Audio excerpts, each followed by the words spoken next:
Tonight on Truth Talks, Diddy's prison clothes are hitting the auction block. It's not quite what you think. Plus, some black women are building up beauty empires from the ground up, from their own kitchen, and then selling them, and then catching heat after they get intergenerational wealth. Can a sister come up at all? What's really going on? But can we get quality hair products that we need? It's a big conundrum. And why are parents making their kids learn R&B history as punishment? I'm confused. Let's get into it. Truth Talk starts right now.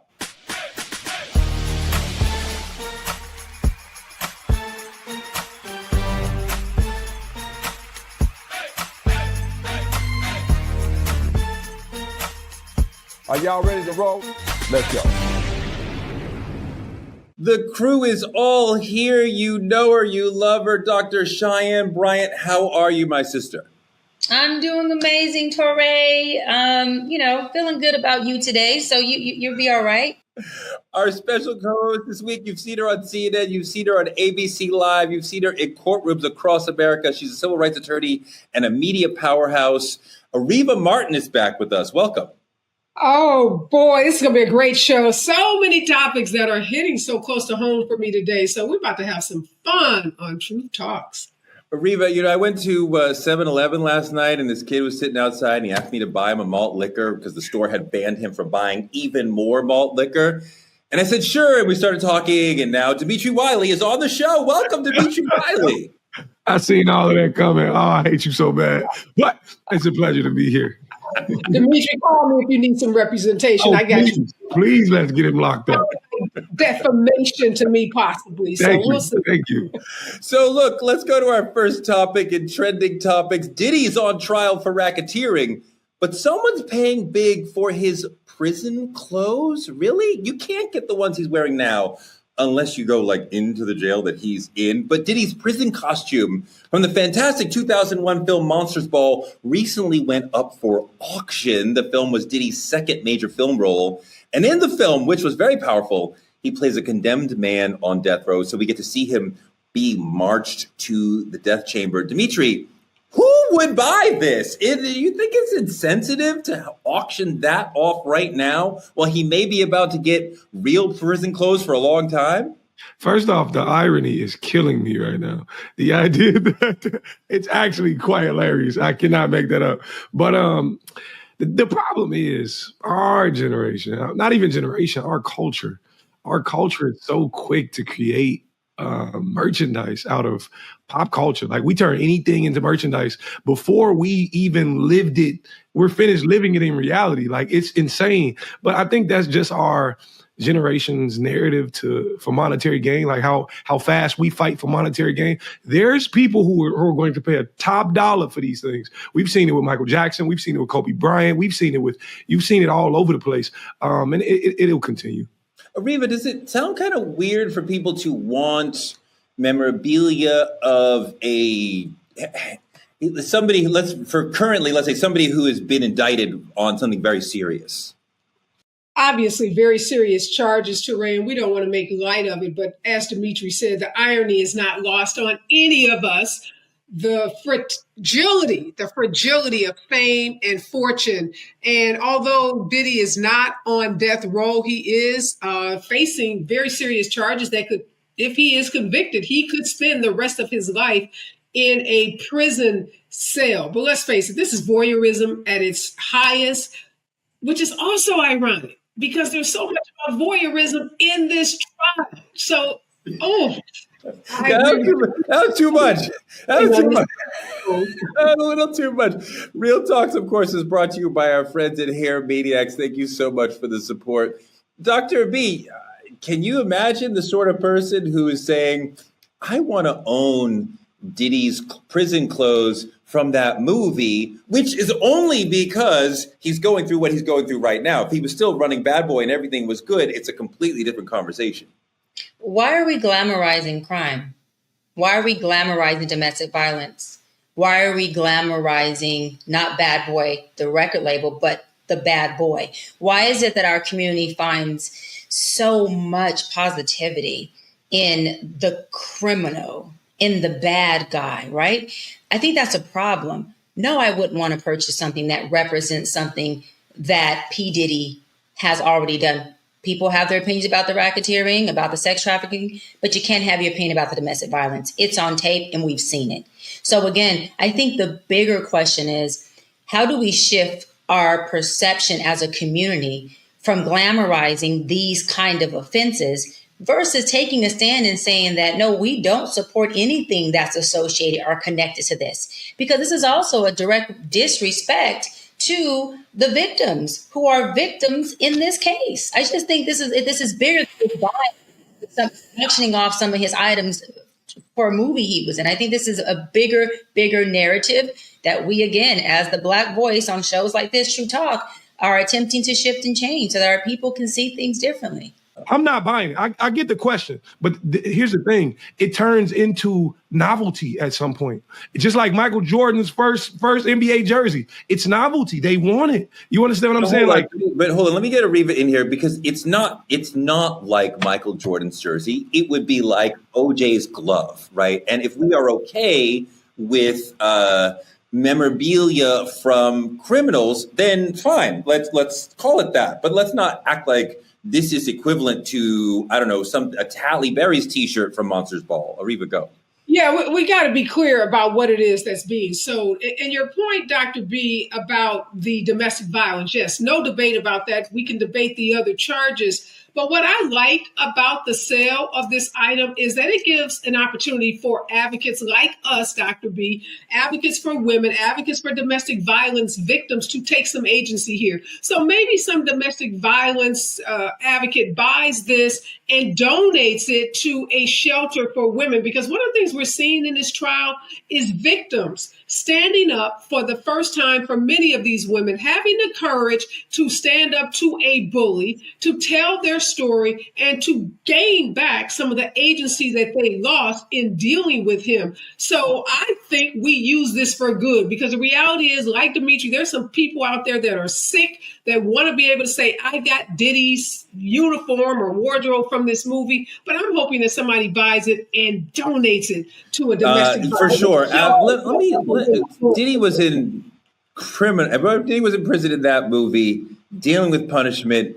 I want to move on to a different topic, an entirely different vision of punishment, something that is much more kinder and gentler, but also somehow slightly controversial. A new generation of parents is going old school in how they are punishing the kids.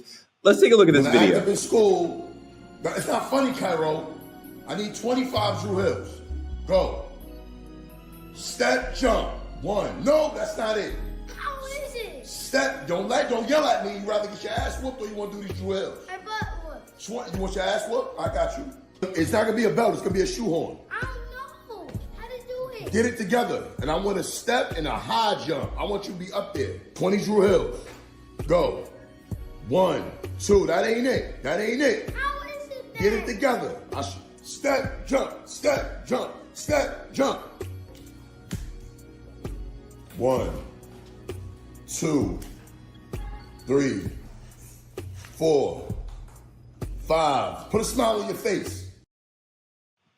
Ariva, I think it's giving Joe Jackson. It's kind of gross the way that he's kind of marching him through this sort of rehearsal that the kid doesn't. I can't tell if this is punishment or he's like some sort of demonic dadager who's like, this is how we're going to practice becoming the next Drew Hill. Ray, can somebody call Child Protective Services, please? Like yesterday. This dad wants to be Dr. B. He wants a viral moment. That's all this is about. Making this kid do something, yelling at him. Does he want his ass whipped? Not going to be a belt, going to be a shoehorn. All something like child abuse to me. Exploiting this kid to get some likes, some clicks, some views for a video to go viral. It's just disgusting. And parents who are doing this, you're on the internet. So the Child Protective Services, this video could get sent to a teacher, get sent to a mandatory reporter. Somebody watching this may be not calling Child Protective Services. You may get a knock on your door. So cut it out, Dad. Grow up. Or make a video about your own self jumping, doing the Drew Hill dance. Leave this kid alone. Let this kid be a kid and not be subjected to this punishment. Dimitri, you got a 10-year-old I totally agree with Ariva. The threat at all, the threat of using a very hard shoehorn on the child. And you know what really made me cringe? When he told the kid, "You better smile." Like, so I have to pretend to like this as you are antagonizing me. I don't know, Dimitri. What do you think? For me, I'm not this parent. Like, I can't be this parent. I can't do it for viral sensations, and I don't do it for TikTok. That's just me personally. Parenting should never coexist with what you want with viral sensations on the internet. For me, I think about the idea in Black culture. We know spanking and slapping the kid on the hand ain't gonna get the job done, right? Sometimes we take a further extent, but we also understand the idea that what happens in your house should stay in your house. I ain't saying hit a kid with a shoehorn at all. What I'm saying is I do turn to alternative punishment when my son acts up in school, but you're supposed to be reading. You got extra homework today. You got this, you got that. I ain't saying hit your kid at all, but this is pure amusement for a parent and their followers and not at all being a good parent. It's terrible.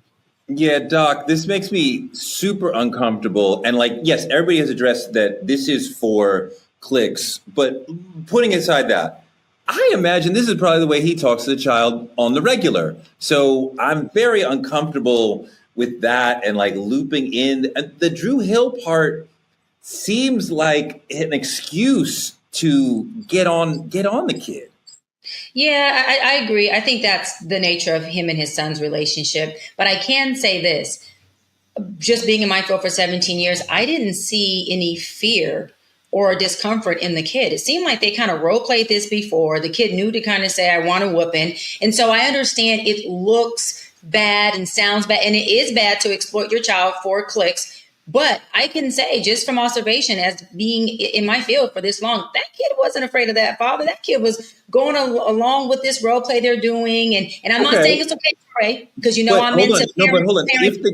If they are role playing, as you're saying, which I think you're probably right, they are putting on the internet a video where the kid is seemingly consenting to getting his ass beat. Like, there you go. Now that's the bigger problem I was getting into. I was going to say the role play part and having this parent-son relationship that they can play and be cool, and there's a safe space because it's aware this kid is not in fear for his life in this video. But the narrative, again, that we keep putting out to our Black community at the hands of our Black families is not the representation of Black families, at least not most of them.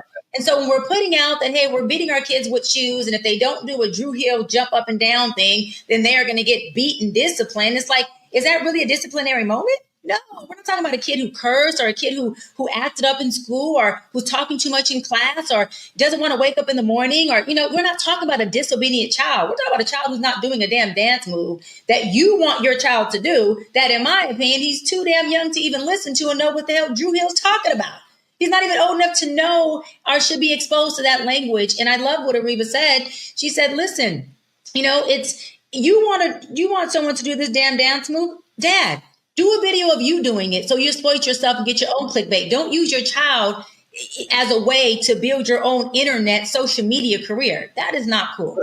Ariva, as a parent, I'm uncomfortable with the threat of corporal punishment, and I assume that corporal punishment has been used on this child before, the way the dad is talking about it. Like, all of that makes me uncomfortable, whether we're talking about you didn't do the dance right or you're late for school or anything. Like, we shouldn't be interrelating with our children through violence.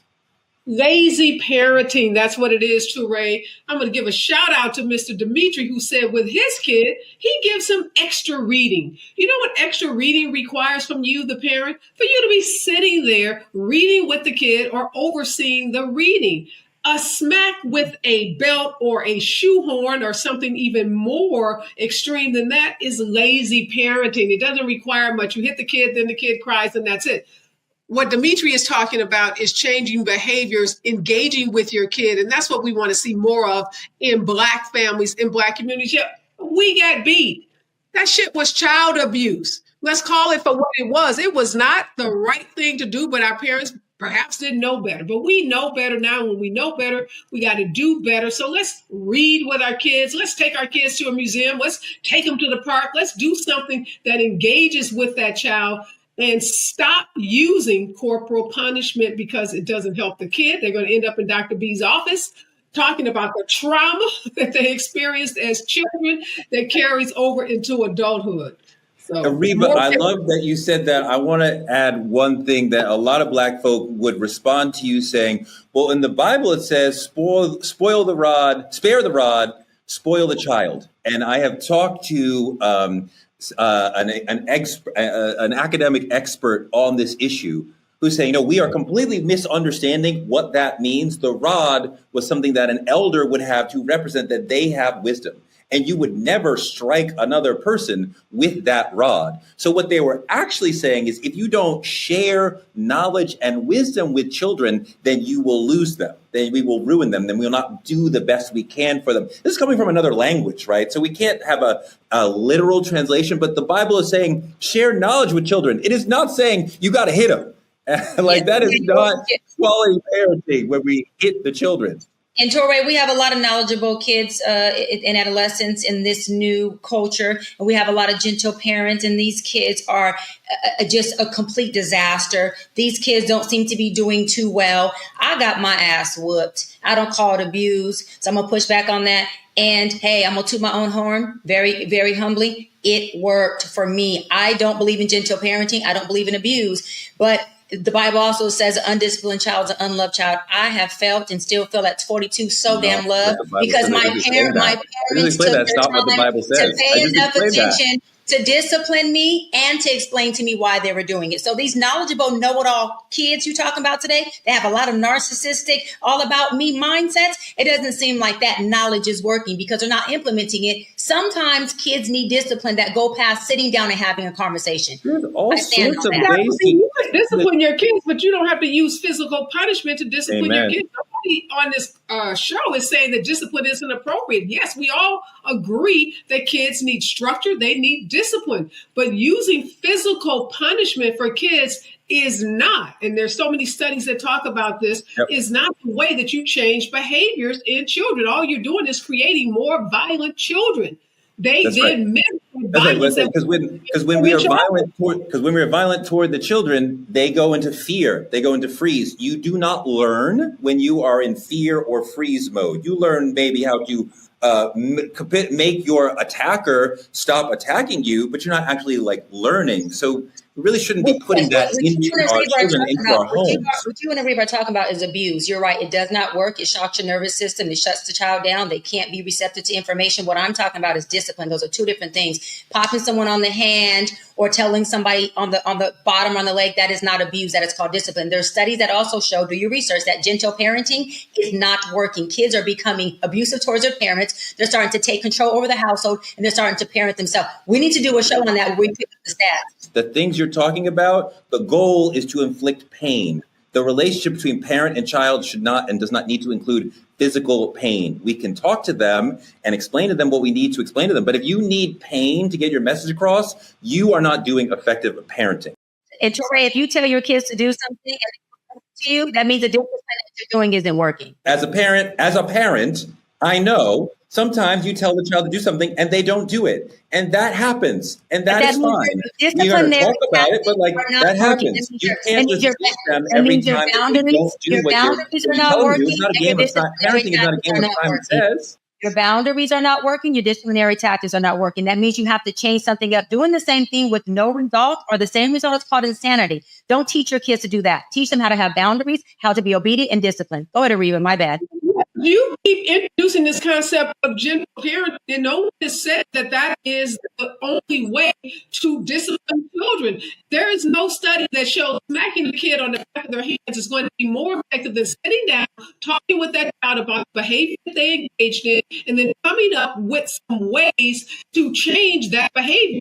There are all kinds of studies that talk about the use of violence toward children. There are no positive outcomes. Hitting, okay, I won't use the word beating because then you'll say you're not advocating for violence is not discipline, that's abuse.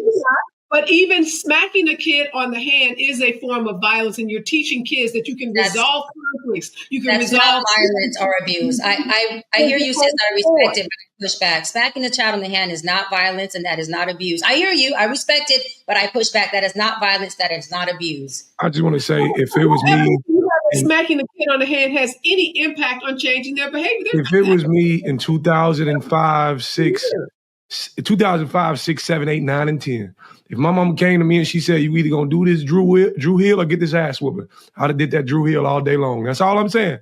If this guy was not posting this on the internet, we would not call this terrible parenting. That's all I'm saying. If it wasn't on the internet and he wasn't hitting the kid, we wouldn't call it terrible parenting. We would have did them Drew Hills, but that's just me. It is definitely okay in many households where it is very productive to not discipline, not be violent, but to have a smack on the hand, which is called physical discipline, and it has worked. I don't know what working means. Every time you are violent to the children, that is not working. Every time you are violent toward the children, that is a failure of parenting. There's no, I hit the child and it worked. That doesn't exist. You were violent toward the child, and you taught them that your relationship includes violence. There is no place in your life as an adult where it is acceptable, moral, legal, or appropriate for you to be violent toward another person. Why would it be acceptable for adults who are twice the size of children, who provide everything for the child, love, shelter, home? I need you for everything. But we say it's acceptable for me to inflict violence. pain We on keep you? saying violence and abuse, as I keep saying, is not legal. Disciplining your child is legal, and there are physical disciplines like popping on the hand. That is not violent. That is not abuse. Violence. That is violence.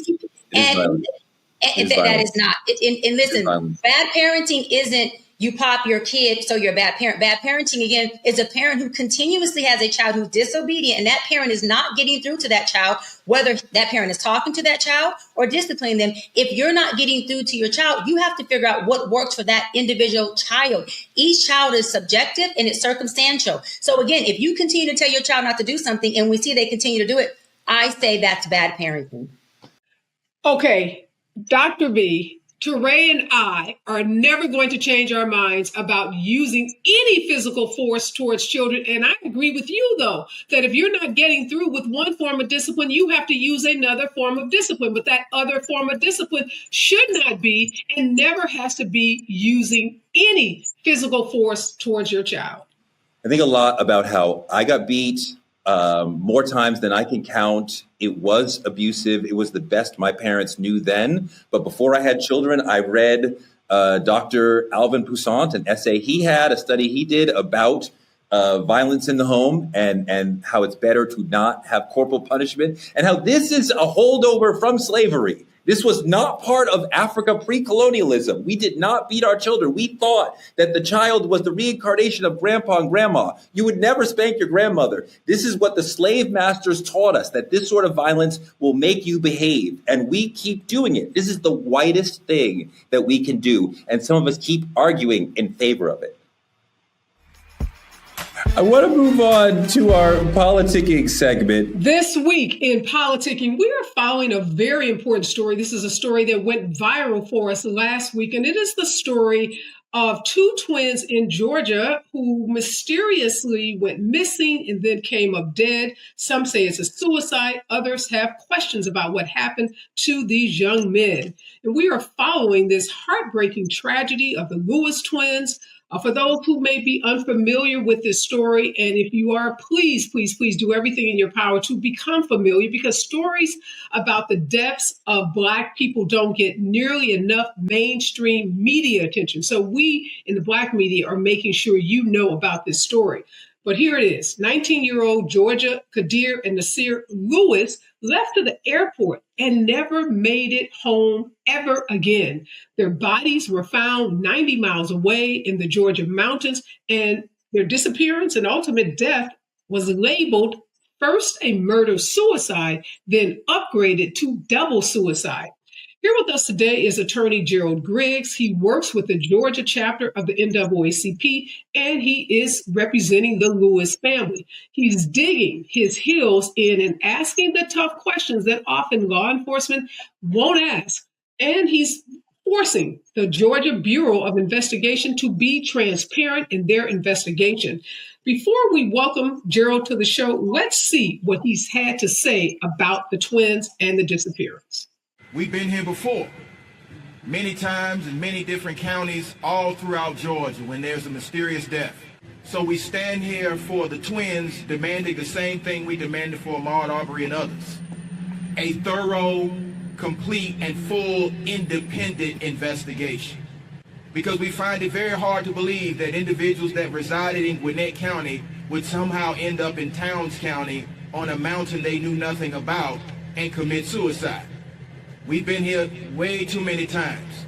So in the 116 years that the NAACP has responded to lynchings, we know what a lynching looks like, we know what it smells like, we know what a cover-up starts out like. If it truly was a suicide, be transparent. Release all the information. Let independent investigators determine what happened. But if it's a cover-up, keep covering up, because the eyes of the world are on this case. We are so honored today to welcome famed civil rights attorney and president of the Georgia NAACP, Gerald Griggs, to the show. Just want to, first of all, as a fellow civil rights attorney, say to you, thank you, Gerald, for taking this case on, for shining a light on it, and making stories like this, stories involving Black people, making this story so prominent. Let me ask you, we have all expressed so much empathy and sympathy for this family. How is the family doing right now? Well, they're in a difficult position right now because they don't have answers to what happened. The GBI is not being as transparent as it should be. And that's why we at the Georgia NAACP through the Gwinnett County branch are pushing for them to release the entire case file, because we don't believe that this was simply a double suicide.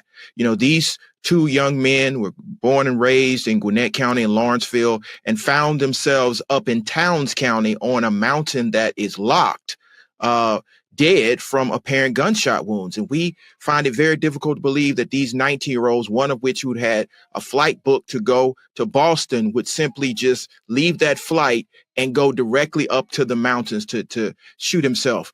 So we want to have answers. We've seen some of the pictures that were released by the firefighter, unfortunately were released, and we see that there are some grave concerns. So one, we want the GBI to release the entire file. Two, we want the governor to order an independent investigatory panel to look into this death.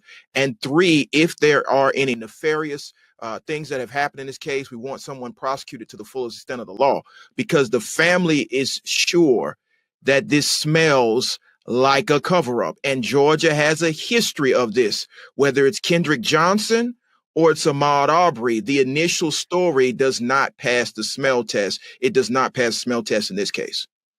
And we know, Gerald, you've been involved with high-profile cases like the Ahmaud Arbery case and others. Why is it, though, that it takes so much, such a Herculean effort to get the media to focus on these cases when the victims in this case are Black people? Well, the media doesn't focus on Black people when we need help. And so that's why it's incumbent upon platforms like this, Black media, to push the narrative. We have to look no further than Emmett Till. It took Black people exposing that atrocity to get the attention of the world. And so we must do it in this case. Back to what we saw in Scintilla Shores, that initial story was he was a burglar. It wasn't until the entire world saw the video that we started to get the truth. So in this particular case, we find it very difficult to believe that two 19-year-olds would travel 90 miles to a remote mountain in Towns County, the Pine Mountain in Hiawassee, where they've never been before, behind the locked gate, and execute themselves. That does not pass the smell test. So to answer your question, the media sometimes is not concerned enough about the loss of Black life. And that's why it's incumbent upon the Black community to show that concern. And we know Dimitri said on the show before that when it is a mysterious Black death, we rarely get justice. We get stories, we get cover-ups. And so oftentimes it's the family having to hire a private attorney like you. It's the NAACP and it's private investigators that do that work to uncover what actually happened. Can you tell us in this case, Is there a private investigator working with your firm or with the NAACP or the family to try to get to some of the details that are important to this case? So, yes, we have our legal redress committee that's already investigating this case with other lawyers and investigators, but we need the investigatory file. And many times that's the holdup. When you have government entities that go ahead and rule something a double suicide, but then don't release the information so that we can do a thorough investigation. We found out from the family just a few days ago that many times in the investigation, they didn't pull all of the video. You know, Georgia's equipped with Georgia Department of Transportation cameras, flock cameras, and of course you have the gas station surveillance cameras. So there should be a trail, an electronic trail that follows them all the way up to the mountain. We need to all that to be released so we can do a thorough independent investigation. But yes, we have investigators and attorneys on standby. And we must remember that in all of these cases, this is the purpose of the NAACP. One, Ida B. Wells was a prolific journalist of lynchings. And so we have to be the ones to investigate these mysterious deaths as we've done for 116 years. I'm curious, Gerald, what information, if any, has the GBI given to the family that substantiates in the first place that these were suicides? None. Absolutely none. And so that's the issue, the transparency, the accountability. If the GBI is truly an independent investigatory arm, let the family see all the evidence. Don't release statements to the press and then say, oh, by the way, the case is not closed, so we haven't turned anything over yet. And that's my issue with the GBI. I take that very seriously. If you're going to be an independent investigatory arm, you need to be transparent.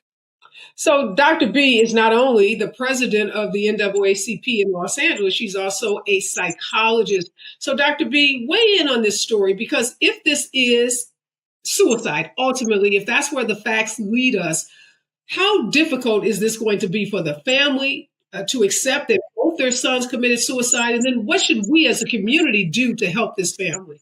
Yeah, Reva, I love that you mentioned suicide, because what stuck out to me that you said, Gerald, is for them to release information so that the independent investigators can take over and do a proper deep dive at investigating whether or not this is what it is. We know that law enforcement has been known for keeping information and prominent evidence from us, meaning the Black community, NAACP, so that we are unable to dive deeper into that. But to answer your question, Ariva, suicide is something that is again, it affects everyone, not just the folks who unfortunately take their life, but it affects the families long term. But then what we all tend to forget is that in addition to the families being affected, there is a community that look like us on here that do and are affected by every time somebody in our Black community commits suicide. We are all affected. It affects all of us as a community. It also puts all of us, I talk about secondary trauma all the time. It puts us in a place of having to experience and hear and see and be a part of secondary trauma. The third thing is called learned behavior. It teaches a really false narrative to our community, especially our Black boys. It teaches them that when times get hard, that suicide is a proper and okay way out, when it's not. It also continues to push the narrative that asking for help is weak, and that there is no help, and that that folks are not going to show up for you and help you process through this weight that you are carrying. And so when we look at it from a collective perspective, all of us are affected. And land on this. Suicide used to be a white thing, and I am at no way condoning suicide, because mental health is a human right. It's not a race right, it's a human right. But the fact that it is at an all-time high within the Black male community is heartbreaking, it's disheartening, and we do have to do much more as a community by standing up, by asking questions, by checking in with our brothers. By the way, this month, June, is Men's Mental Health Month. Why are we not bringing more awareness to Men's Mental Health Month? Why are we not making sure we're checking in with folks, especially our Black men, and saying, bro, are you okay? Do you need anything? What resources do you need? And really quick, when someone says they're not okay and we see the signs, when someone says they are okay and we see the signs that they're not, it is our responsibility as parents, as loved ones, and as community leaders to take that extra step to say, you don't seem to be all right. So I want to make sure I personally do a wellness check. I make a phone call to do a wellness check, and or I give you the proper, necessary resources to make sure that you really are okay. No, that's great advice. And thank you for reminding us that June is Male Mental Health Month. And we know in the Black community, it is taboo, too much negative stigma around talking about mental health issues. I do want to go back, though, Gerald, to the investigation, because there is some public information out there floating around on the internet that the twins Googled suicide and had bullets sent to their home. Have you been able to verify that? Is that just disinformation on the internet, or are you familiar with that? Help us understand what's going on with that information. And so that's what I mean by the GBI not being transparent. You release press statements with some of the evidence, but don't release all of the evidence. And so, yes, it is in fact true based on their investigation that there was some indication that there was web traffic on searching for suicide and bullets. But they also didn't talk about that one of the twins had booked a flight to Boston to be with his girlfriend, was looking forward to that outing. So my question is, if you're using this particular evidence to substantiate your conclusion, why not release all the evidence so that independent investigators can get to the bottom of what actually happened? Don't smear the victim and not release the evidence. And Dimitri, I want to ask you, you're not 19, but you're closer to that age than the rest of us. How does this hit for you when you hear a story like this? Two 19-year-old Black young men, and now this whole mystery around suicide versus murder-suicide versus potentially even murder. How is that hitting in the Gen Z community? Oh, man, it's not just only hitting in the Gen Z community. I think it hits home because I've admitted to mental health issues myself, attempted suicide here on Truth Talks. So it's a very sensitive subject for me. And I think the thing about it is, it's an honor to be speaking to you guys. Just at that, I just want to say the level of intelligence and what you guys do know. But I think for me, I know a lot of times we only speak from what we know, and I know we're trying to fight to get evidence out there. But to me, the silence around Black death, whether it is a suicide or it is not a suicide, seems more like a confession to me. It seems more like you guys know, and I'm solely speaking for my generation. When we looking at it, it's not only that it feels like they're telling us it is a suicide. It feels like that's all we giving you. Get over it. It feels like that's what they're telling us. And for me and my generation, who, as you guys say, like Dr. Brian implemented, it's become more of a mental health crisis these days than it's ever been for young Black men. And for us, this adds to it. It's not only that you feel like suicide is a valid option, but honestly, you start to feel like it's the only option because you go to your mom, you go to your dad, you go to people around you. And I'll be honest. Excuse me for, getting a little emotional about it, but when you living in a space like that, and let's just say hypothetically, this was a suicide for these kids.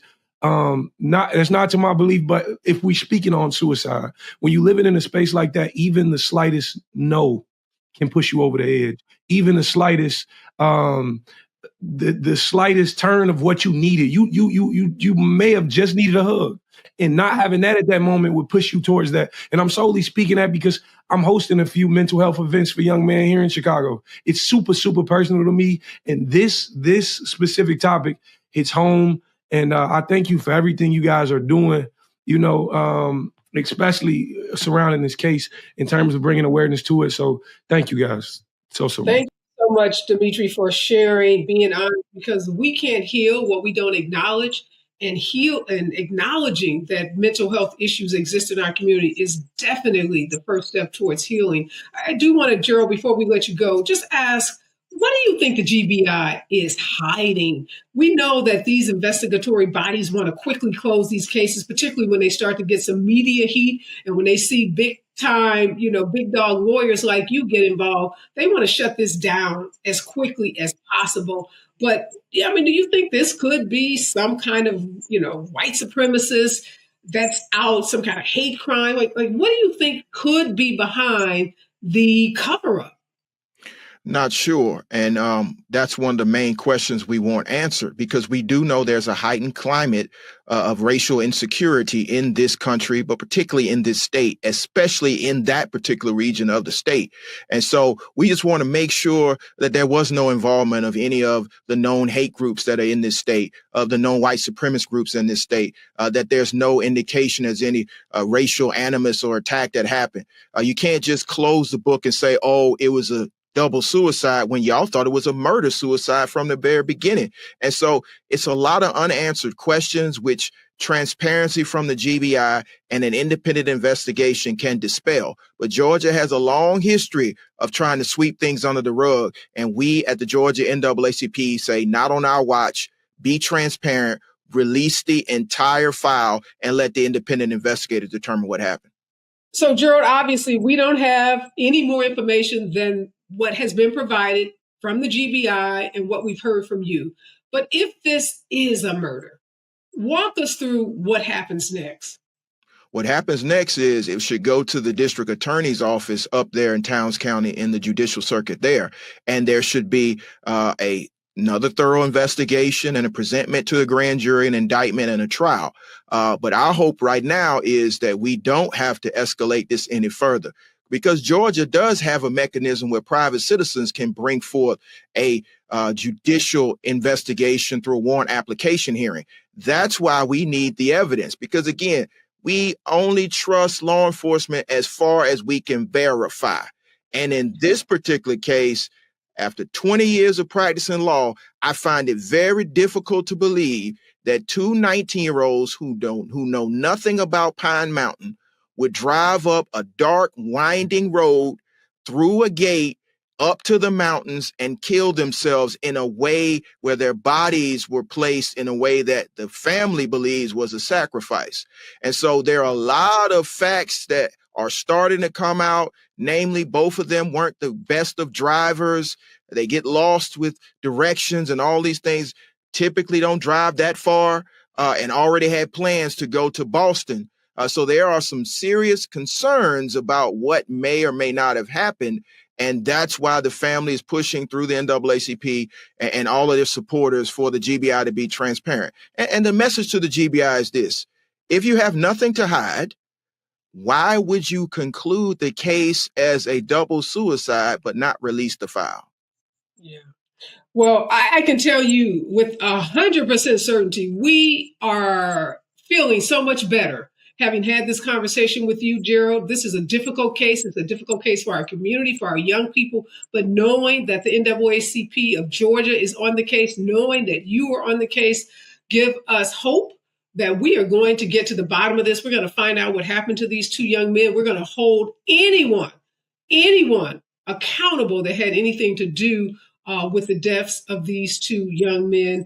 We are going to stay on this story. It's an important story for our community. It's an important story for this show. But tell us, Gerald, before we let you go, what can we do? Is there a GoFundMe account? Is there a letter writing campaign? Are there calls that we need to make to the GBI? What can we do as a community to support you and to support this family? All of those things. The family has set up a GoFundMe to support this case. The NAACP is calling on everybody concerned, both in the state of Georgia and outside, to put pressure on the GBI to be transparent and release the file. So you can call the GBI. There will be a change.org petition that will be going up very shortly. Just Google the names of Nasir and Qaazir Lewis and support the family. But most importantly, share this story. We are in a viral internet digital age. Share the story so we can bring awareness. That's exactly how we started to push to get justice for Ahmaud Arbery, is because of your viewers and others that stood on business and made sure that everyone knows that Black lives do matter and that we will hold accountable anybody who tries to neglect or take a Black life. Gerald, before we let you go, I want to ask you what is going on with this family. We know that these cases can have a devastating impact on their mental health, on their physical health. So talk to us about what's going on with the family. It's definitely a very trying time for the family. The father has had 5 strokes. And because of this particular case and the concern and the pain and the hurt, I think a lot of people miss the impact of what something like this does to a family, especially a close-knit family like the Lewis family. Other family members are dealing with other serious medical conditions. So we're hopeful that we can provide assistance to get them through this trying time and also take care of their health. But it's definitely a trying time for the family. Again, thank you so much, Gerald. I can tell you our executive producer is on this story. She takes it very seriously. All of us, the hosts on this show, are with you. We share with you the commitment to find out what happened to these twins, and we will continue to watch this story very closely. We hope to have you back on a weekly basis to keep us updated. And again, to everyone watching this story, please share the story, go to the GoFundMe account, do what you can to help us get justice for the Lewis family. That is the conversation we're having in the community. But I want to move on to another conversation that we're having in the community. In Real Talk, we all love Black girl magic. But what happens when that magic leaves your hair dry and breaking? A lot of Black women have found that historically Black hair brands are selling out and then leaving them behind. So the companies like Carol's Daughter and Shea Moisture, which were built by Black people to serve Black people and did that very well, find that the founders sell their companies, take home a bag that can change their children's lives, maybe their grandchildren's lives. But the customers sometimes end up feeling betrayed because they need good hair care, and major corporations come in and buy successful Black hair companies and then leave people feeling like when the ownership changes, we lose a brand we need. The formula changes, the things that make the brand important to us change. It's a complicated conversation. I interviewed Lisa Price, who started and ran my favorite hair care brand, Carol's Daughter. And when she sold the company to L'Oreal, she felt some hating. At first, she was ashamed, but then she pushed back. Roll that clip. I started a company in my kitchen and I just sold it to the largest beauty company in the world. And I'm walking around ashamed because people think I'm a sellout because they don't even know who I am. I said, no, I'm not feeling that anymore. I'm not owning that. That's not my story.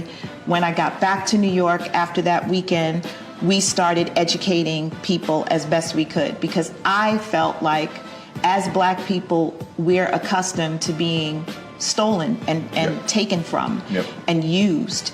So I changed the narrative. Ariva, you've seen this journey as yourself, growing up, dealing with your hair and then being a parent. Now your daughters are grown up, but like you've dealt with this in multiple ways. So how's that Black hair care journey for you? Well, first of all, was that some shade, Touré, about my hair?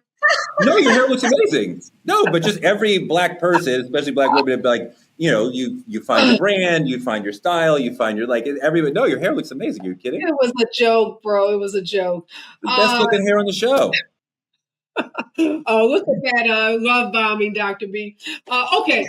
I love Get him, Marina, get him. I love this topic. And I had an opportunity to see the founder, Lisa Price, at a recent conference and talk about, as you know, Touré, she's bought her company back. So that's a really amazing thing if people didn't know that. But look, here's the deal.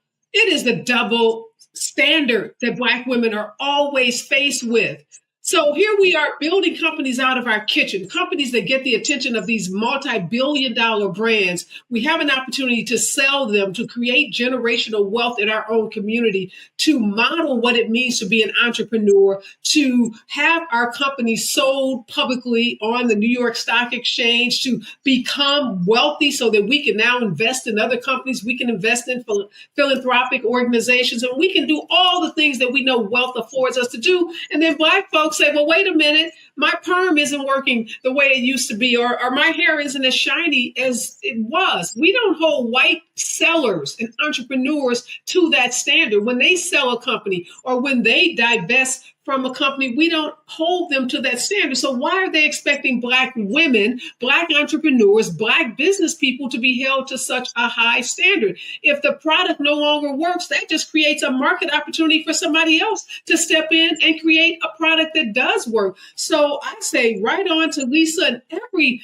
Black woman entrepreneur out there that's building a business, selling that business if they choose to sell it, or keeping it if they choose to keep it. But give us the same options and opportunities as every other entrepreneur is given.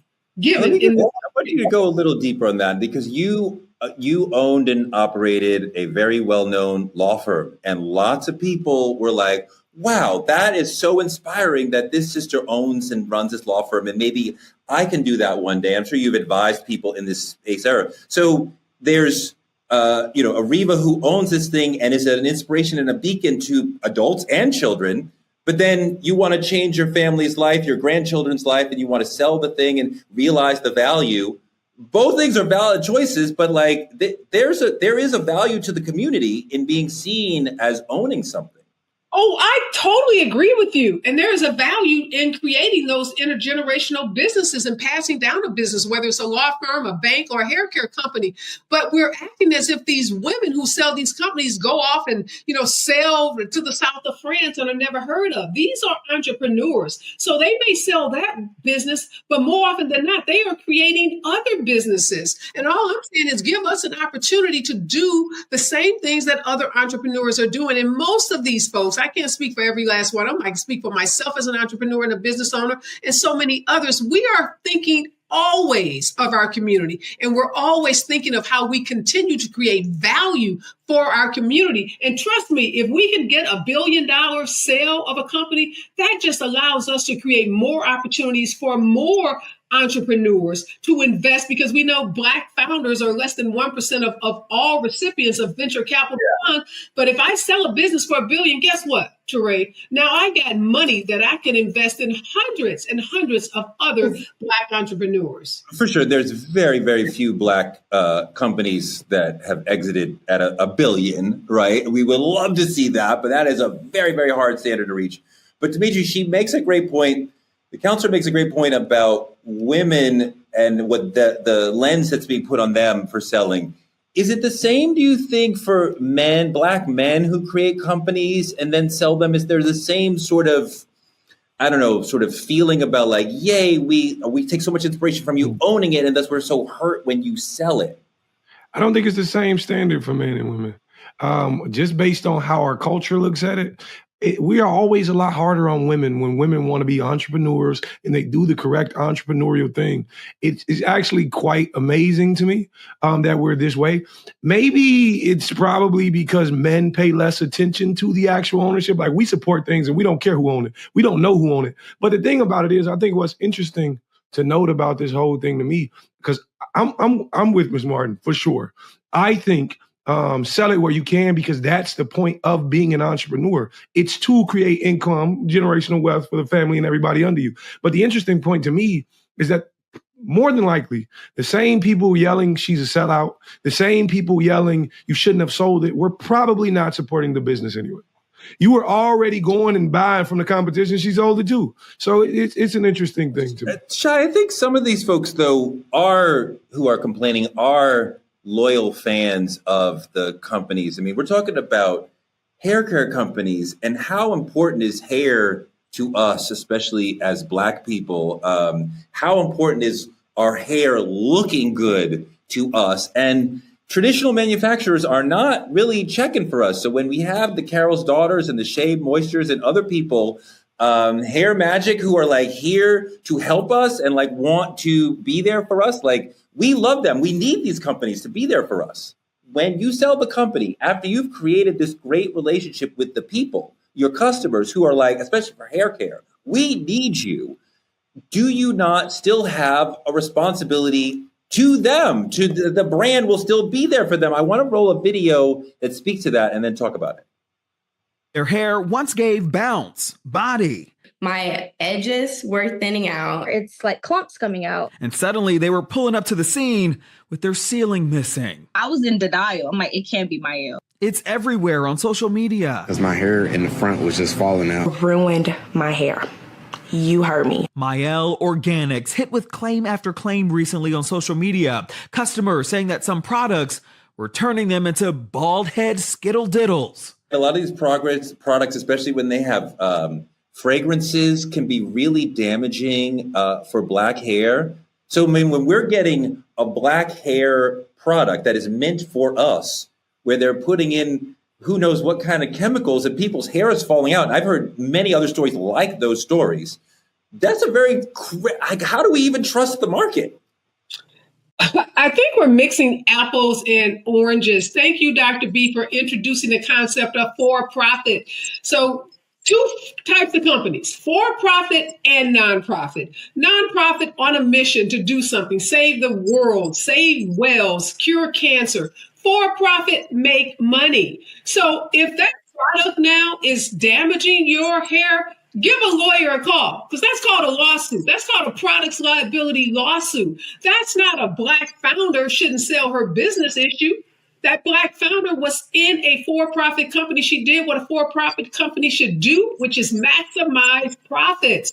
Now, if the product is failing you, whether it's owned by the Black woman, the white person, the brown person, whoever, then you may have a claim for damages, and you can assert that claim for damages in a class action lawsuit, in an individual lawsuit. There are lots of ways for you to be compensated for the damage to your hair. But don't hold Black women accountable to stay in businesses where they're not maximizing profits in for-profit companies. We can walk and chew gum at the same time. We can have profitable companies, and you can be compensated for damages to your hair at the same time. Dr. B, she's absolutely right. Okay, but I'm Sharkeisha. I just sold my company to L'Oreal, and there's a million sisters who've been relying on me for their hair looking right. And I'm about to take my 20 million and go to Turks and Caicos for the next 5 years. But is it okay for me to leave those million sisters who've been relying on me for their hair and say, well, I don't know what this big hair care brand is, what L'Oreal's going to put in here. Good luck. I'm out. Is that okay? Well, this is the thing, right? Once L'Oreal purchases that business, that is L'Oreal's responsibility. That is no longer my responsibility. Now, me as a business owner, I would have put out a disclaimer that says, hey, all of my fans, my followers, my consumers, thank you so much for supporting me when I did own such and such, but I have recently sold it. And so they are taking over. And I just want to do that because I love y'all, but I will be building more businesses and more products just for you ladies, because I know we are a community here. And I would have went on to that brand disclaimer of a video because I want to be able to keep my audience, because I'm going to build more businesses. That would be a business for me. But I do believe that once it's sold, like once I buy my Bentley off the car lot, is mine. I'm not going to go back and say, hey, by the way, guess what? Unless they say there's been a defect, or hey, we found that in the year of 2010 there's an auto defect. But L'Oreal owns it. That's why contracts. We have attorney on it. That's why contracts and agreements are made, Torre, so that we know the person who owns it is responsible for what comes next. But I do want to input this. Yes, as an owner who previously owned it, this is just me personally, because I love my community. I love my clients and my consumers. I would have said previously, I'm selling it. Love y'all. Thank you for the support. This person is owning it now. Go on and do that over there. But your example calls itself out. If you buy a Tesla and something goes wrong with the Tesla and it's their fault, you didn't get into an accident, you can go back to Tesla and they'll fix it. They may even call you or email you and say, something's wrong with the car, bring it back, we'll fix it, right? Everybody does that. So if I buy Carol's daughter and my hair falls out, that's not like caveat emptor, right? That's your problem, right? Like that is, I would go back to the company and be like, I've been trusting you. I mean, my God, if Carol's daughter, after all these years, I've been rocking with Carol's daughter for like 25 years and it's fantastic. And I've tried others. It is the best for me. And like, if my hair suddenly started to fall out, like I would find Lisa wherever she, and I'm like, how did this change? What happened? We were doing so well. And I would think, and I mean, a lot of times, Ariva, they do make a provision, like the sister will sell the company and then become the chairman emeritus or the CEO or whatever. So she stays working in the company and even collecting a salary. So she stays part of the brand, right? Is she not incentivized to want the brand to still serve the customer, even though she doesn't own the brand anymore?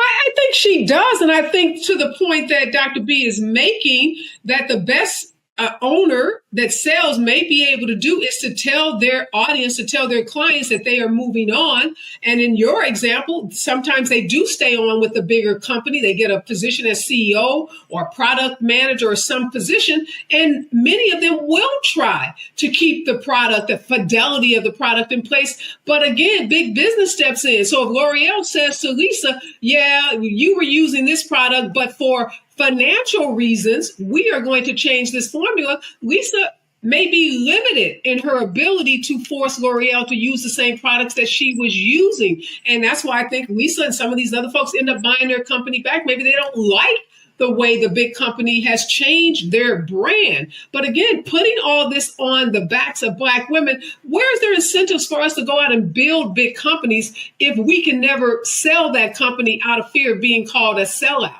Again, not a standard that Black men are held to, not a standard that white folks are held to.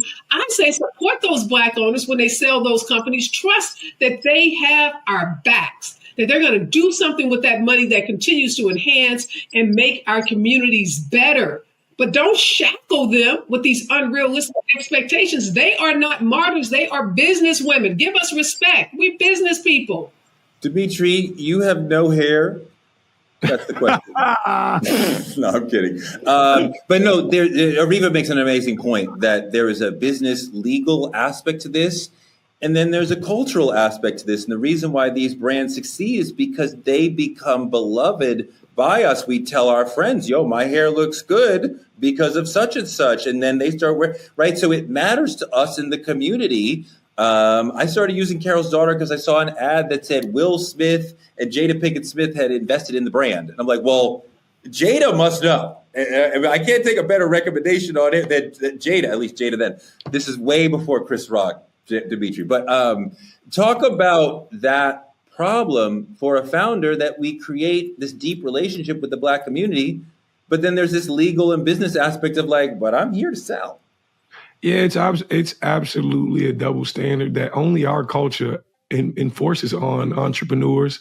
Only our culture forces on other people. I think the thing about it is, for me, it's all about how you view it internally. As a business owner, am I here? Did I create this product for my culture, or did I create this product to actually make money? And if the goal internally is saying, I did this to make money, I did this for my child, for generational wealth, I don't care how they change the formula, then you understand what side of the table you actually sit on. But for those who actually care more about what the product brings to the culture and how many people use it and how many people rely on them, then those people are less to sell. Honestly, it's an internal battle that these owners must go through. And there's honestly I'm sure you can work it out contractually, like in the contract. But there's ways you may be able to save the culture's face in it. But honestly, when you sell the business, you sell the product, which in turn changes the message. And honestly, a lot of time the message is all we have. This is not just about selling out like we've been talking about. This is also about protecting our health. Some of these lawsuits are speaking to L'Oreal, Revlon, Dark and Lovely, Cream of Nature, like the brands that we have loved and cherished for a long time. So when you hear about these reports about these potential harmful ingredients being put in these relaxers for decades, back even when Dark and Lovely was owned by a Black-owned company, Carson Products, I mean, if even Black founders are creating products that can be dangerous, does it even matter who we buy them from?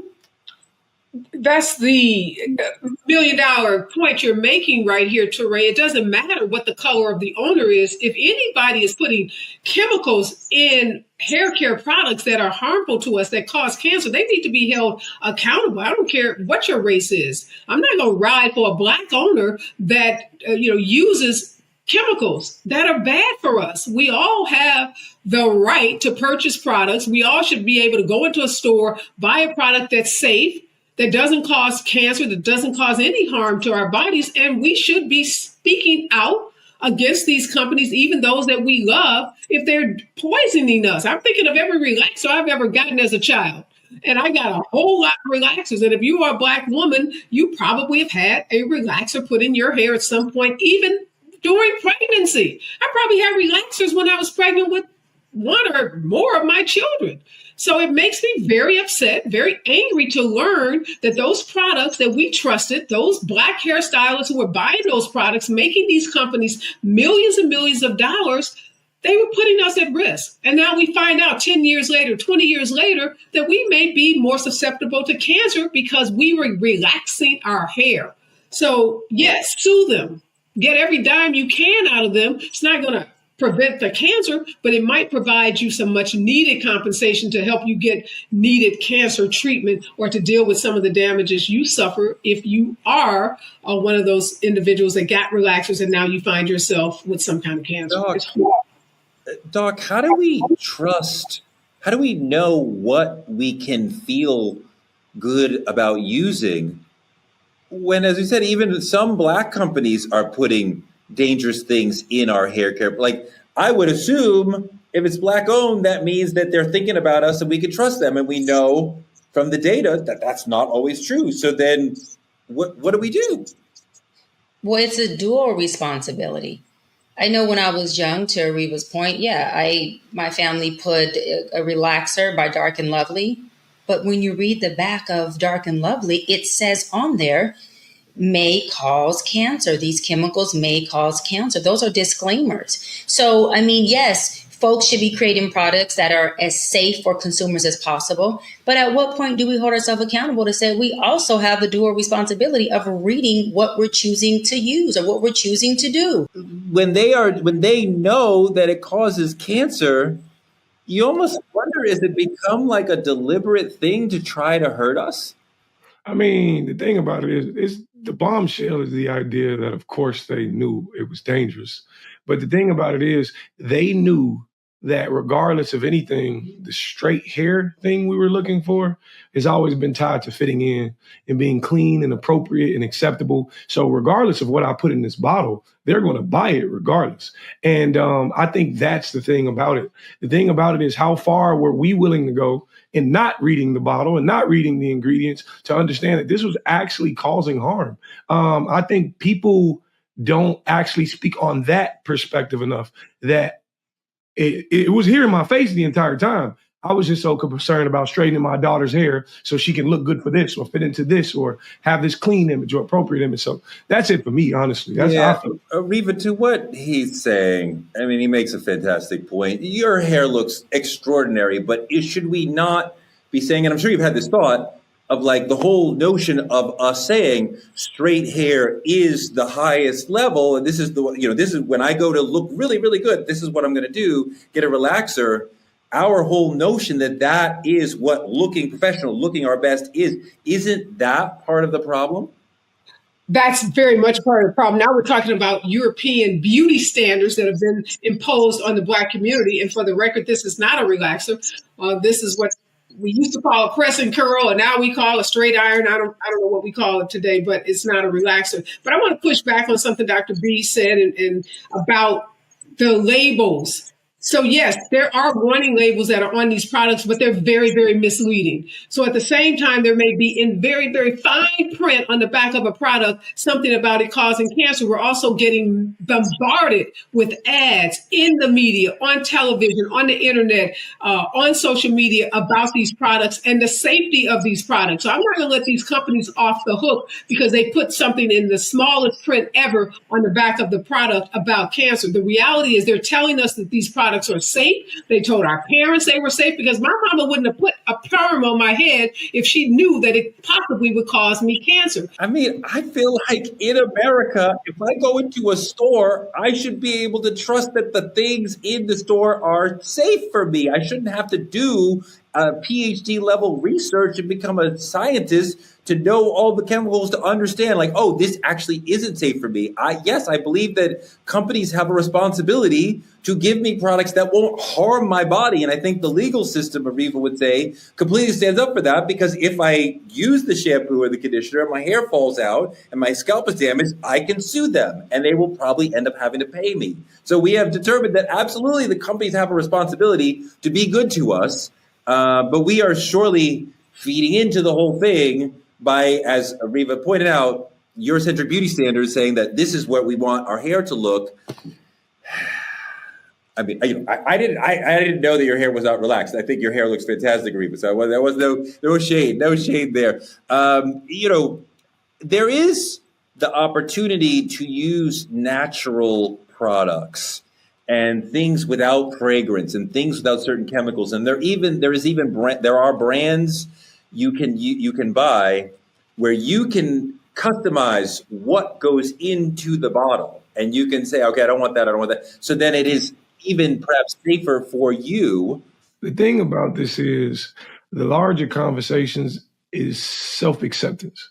You can put all the natural products in the world you want on the market. But the thing about it is if they are not what I deem worthy, that the world tells me is worthy of acceptability, then I'm not going to buy it. The thing about it is you got the option to do your hair however you choose to.